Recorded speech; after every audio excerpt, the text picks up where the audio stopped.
Good morning, students. How are you all? I am fine. You know what? Yesterday, I was playing jigsaw puzzle game with my sister. How many of you played this game in your childhood days? Please raise your hand. Oh, so many of you played this game, right? Who can tell me the rules of this game or how this game is played? Yes, you are correct. In order to play this game, we need to arrange puzzle pieces in a proper position in order to complete the whole puzzle picture. Now, please raise your hand. Who can tell me that the wall is made up of what? Excellent. The wall is made up of bricks. Similarly, our human body is made up of trillions of cells. So, today we are going to discuss about cell, its structure and function.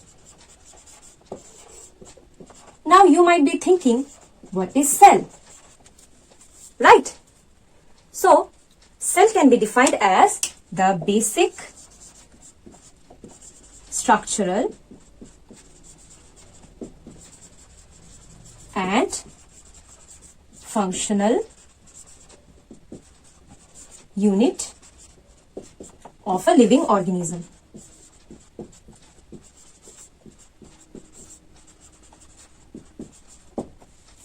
In order to build a house, we need bricks. By arranging bricks with the help of cement, we form walls. By arranging 4 walls, we get rooms. And by adding 1 or more rooms like kitchen, bathroom, bedroom, hall room, etc., we get a house. Similarly, human body is made up of a tiny structure called cell. A group of cells having similar structure and performing a specific function is called tissue. So, a group of cells will form tissue. Tissues will form an organ. Organ will form an organ system. And different organ system forms an individual. Now, let's take an example. Cells of lung will form tissues of lung. Tissues of lung will form the organ lung. And we all know that the lung is a part of respiratory system, and different types of organ system like endocrine system, respiratory system, reproductive system will make up an individual. So, without cell, an individual cannot be formed. And functioning of an individual is dependent upon the functioning of cell. Hence, cell is called the basic structural and functional unit of a living organism. Now, let's see how the world get to know about cell. Who discovered cell? So, there is a interesting story behind it.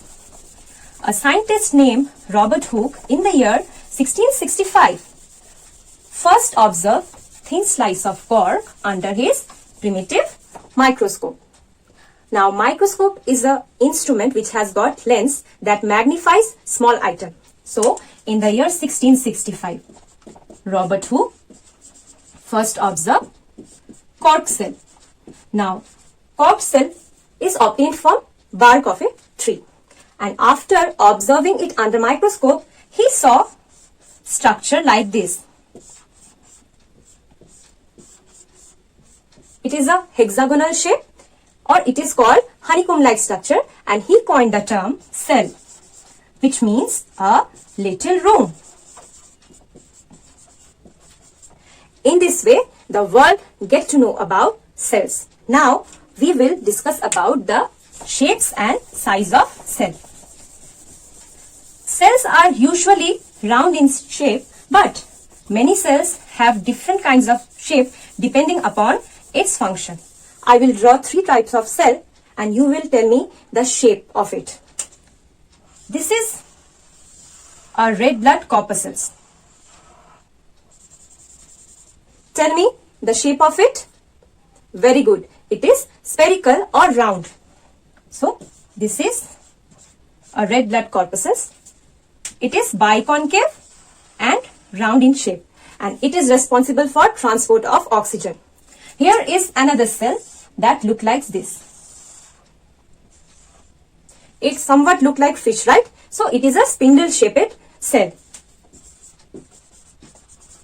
This is a smooth muscle cell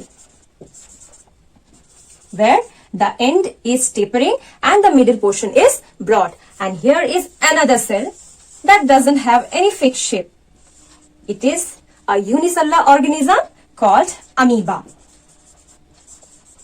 And these are known as pseudopodia, which is also known as false feet. Through pseudopodia, it captures food and it helps in locomotion also. Now, most of the cells are microscopic. That is, they are so small that we cannot see them through our unaided eyes or through our naked eyes. We need an instrument called microscope in order to see them. So, let's see the size of cell.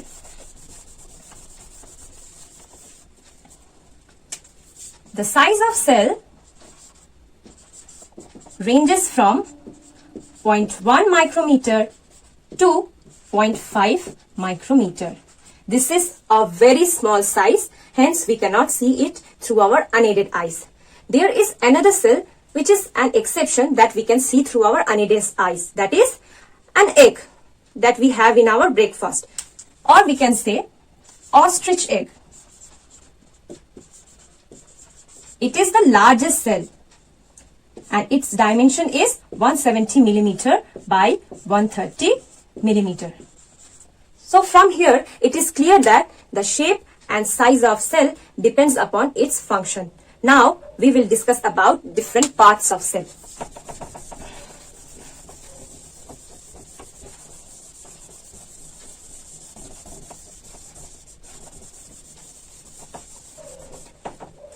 If we see a cell, it will look like this or this.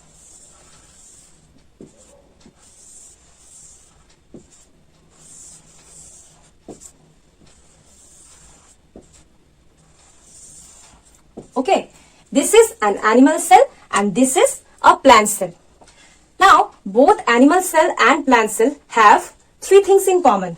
They have an outer covering called plasma membrane. Okay, a central nucleus and a jelly-like portion that is lying between nucleus and cell membrane, that is cytoplasm. In plants, apart from plasma membrane, there is another outer covering, that is cell wall.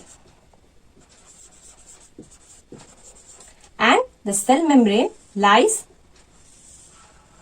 like this. This is the cell membrane. And here is the central nucleus. Now, I will show you a model of an animal cell. As you can see in this model, the outer covering is labeled as plasma membrane. It is porous and semi-permeable in nature. And here you can see nucleus. It has got a membrane bound structure which is also porous, and within nucleus you can see a dot-like structure called nucleolus. And the yellow portion is cytoplasm, which is labeled here. So both animal cell and plant cells have these three things in common. In our next class, we will discuss about different organelles that are present within animal cell and plant cell and how animal cell is different from plant cell. If you have any doubts, you can ask me question.